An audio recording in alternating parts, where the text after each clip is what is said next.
Welcome to Exposed Extravagance. You know what a billionaire looks like. The private jets, the mega yachts, the watch collections worth more than most people's homes. But what you don't see is the army of specialists working behind the scenes to make that lifestyle possible.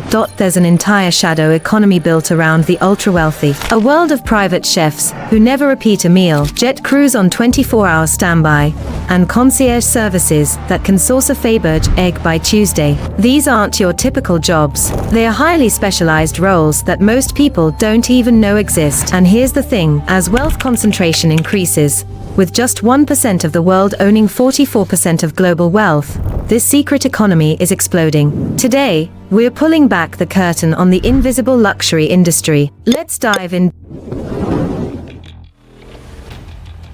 Let's start in the kitchen. But forget everything you know about personal chefs. We're not talking about someone who meal preps for the week. Private chefs for billionaires are operating at a completely different level. Top-tier private chefs earn between $100,000 and $500,000 a year. Sometimes more. But they are earning every penny. These professionals are part nutritionist, part logistician, part mind reader. They memorize their employers' preferences down to how they like their coffee stirred. They track dietary restrictions, seasonal preferences, and which foods the client ate last month, so they never repeat a menu. Need white truffles flown in from Piedmont, Wagyu beef from a specific prefecture in Japan. That's just Tuesday. One former private chef described sourcing a particular variety of heirloom tomato that only grows on a specific farm in Sicily. The client wanted it for a salad. The tomatoes cost $400 per pound after air freight. But here's where it gets intense: availability. Many private chefs are on call 24/7. If the billionaire wants breakfast at 3 a.m. or decides to fly to Aspen for dinner, the chef needs to be ready. Some work on a rotation system where they follow their employer from property to property: the Manhattan penthouse, the Hamptons estate, the Caribbean villa, the London townhouse. Imagine keeping fully stocked kitchens across multiple continents, knowing the equipment in each one, coordinating with local suppliers in 5 countries. It's like being a touring chef, except the tour never ends and the audience is one very demanding person. The discretion required is absolute. These chefs witness everything: health issues, family drama, business dealings discussed over dinner. One wrong word, one leaked photo of a meal, and your career is over.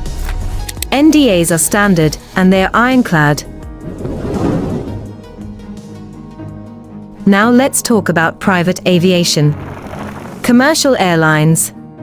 That's for people who book flights in advance.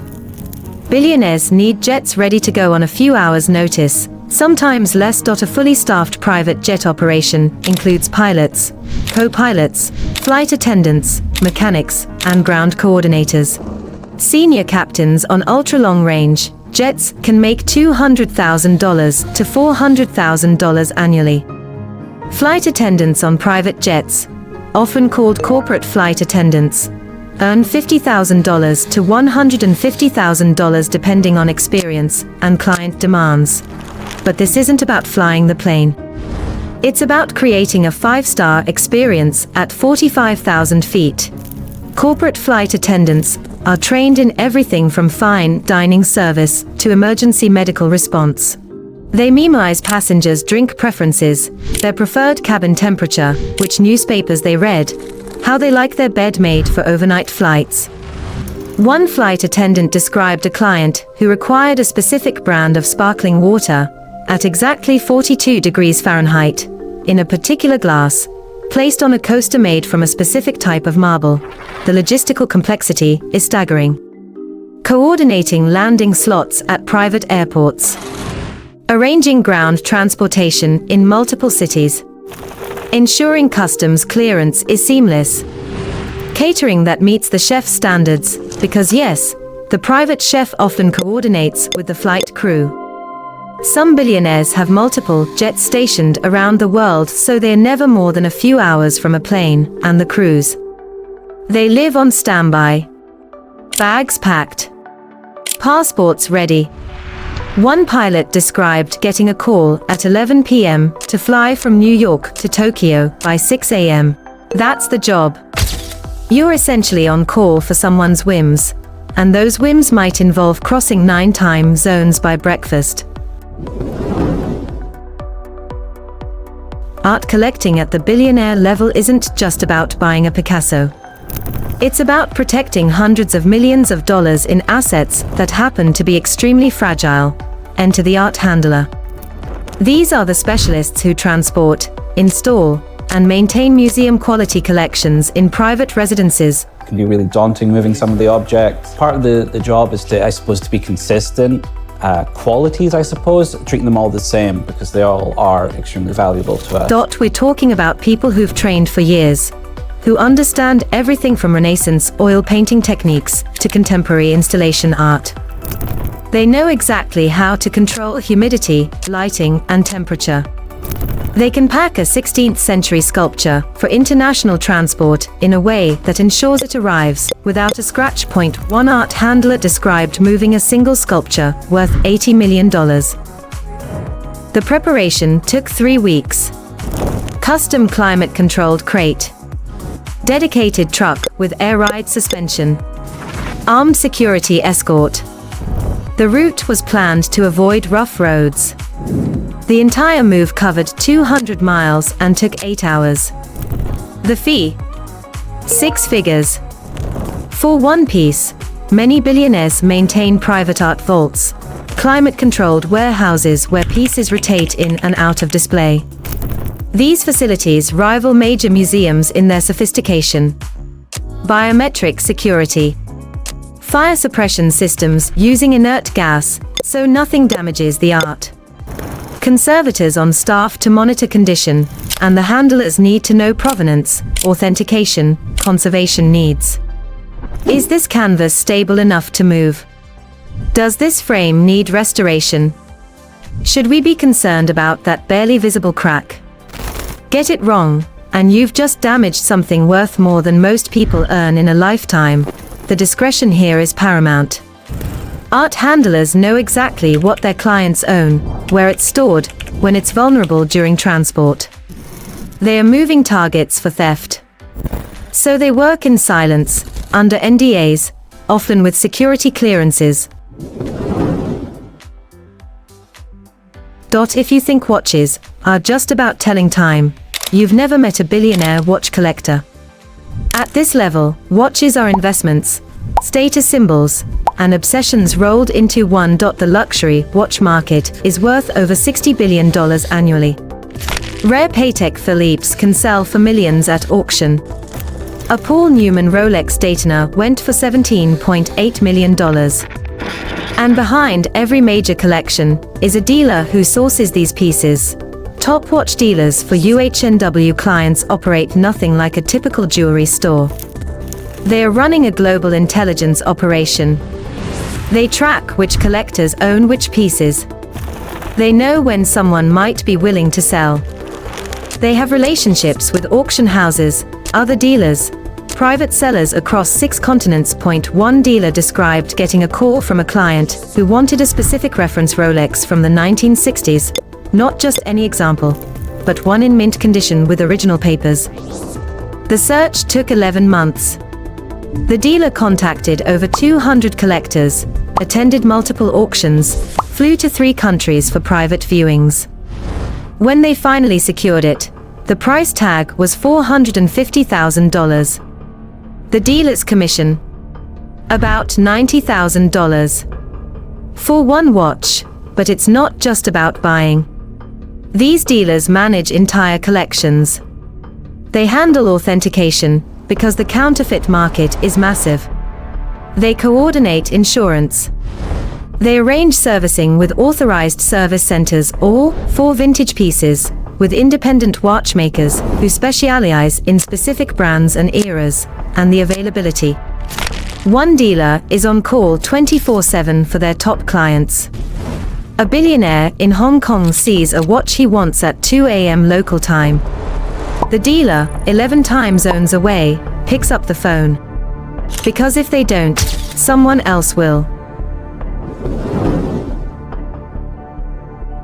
Now we get to the coordinators of this entire ecosystem, luxury concierge services.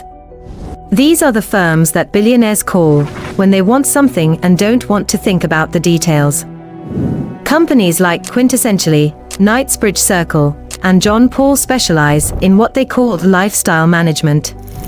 But that's corporate speak for We'll make your wildest request happen, no matter what it takes. want to rent the Eiffel Tower for a private dinner. They'll make the calls. Need to find a Hermes Birkin bag in a specific color by Friday. Consider it done. Want your yacht staff to coordinate with your jet crew, so your vintage wine collection transfers seamlessly from your cellar in Bordeaux to your boat in Monaco. That's literally why they exist. These services aren't cheap. Annual membership fees can run $25,000 to $100,000 or more for top-tier access.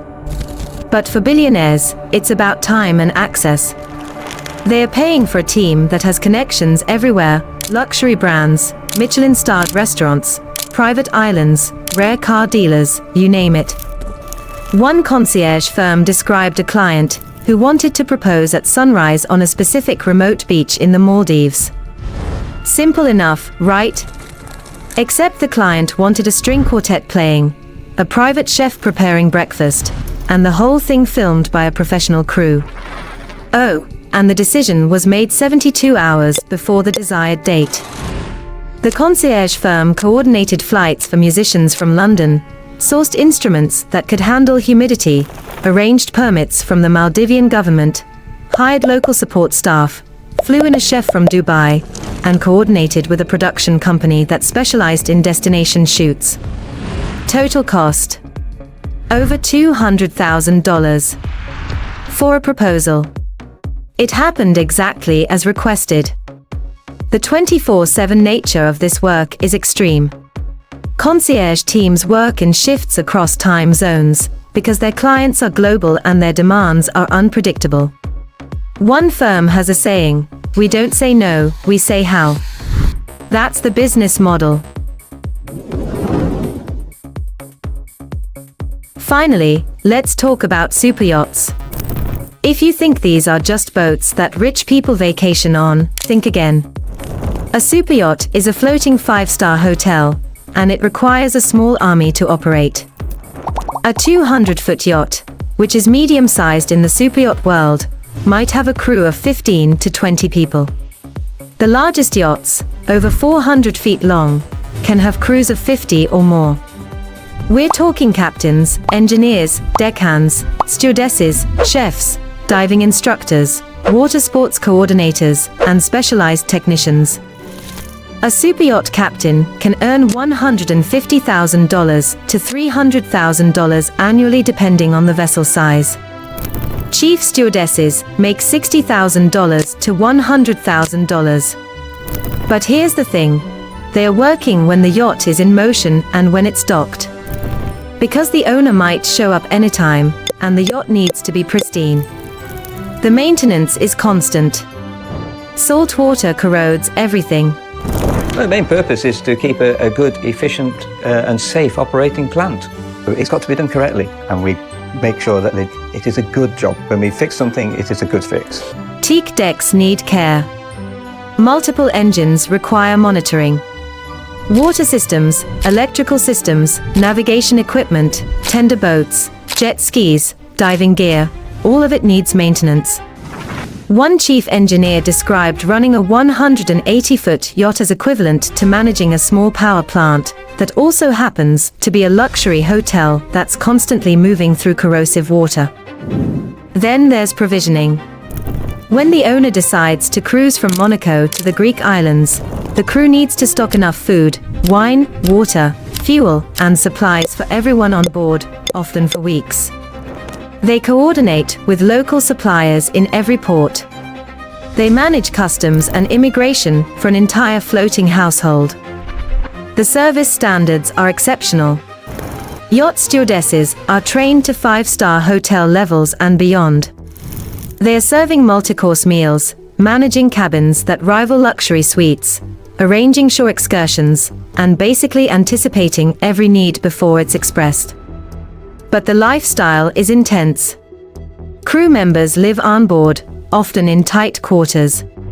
They work long hours during charter season or when the owner is aboard. They are away from family and friends for months at a time. And the hierarchy is strict. There's a clear chain of command, and maintaining professionalism is non-negotiable.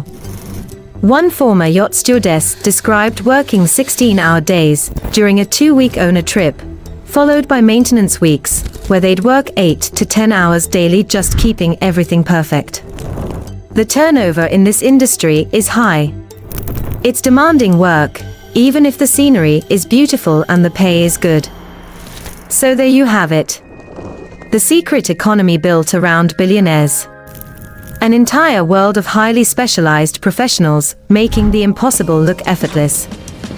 This isn't just a handful of boutique services.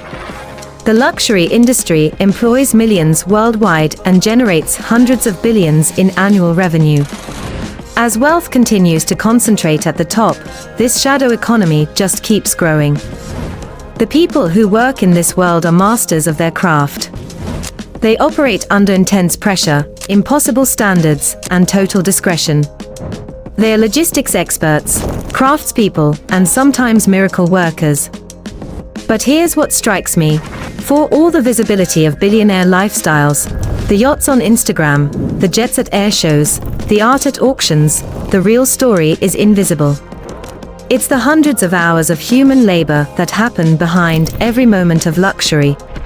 It's the chef who doesn't sleep, the pilot on standby, the art handler sweating over priceless sculpture, the concierge making 50 calls to coordinate one request. Next time you see a photo of a super yacht or a private jet, remember, that's not just wealth. That's an entire ecosystem of expertise, coordination, and 24/7 availability. That's the secret economy. What do you think? Would you want to work in this world? Let me know in the comments.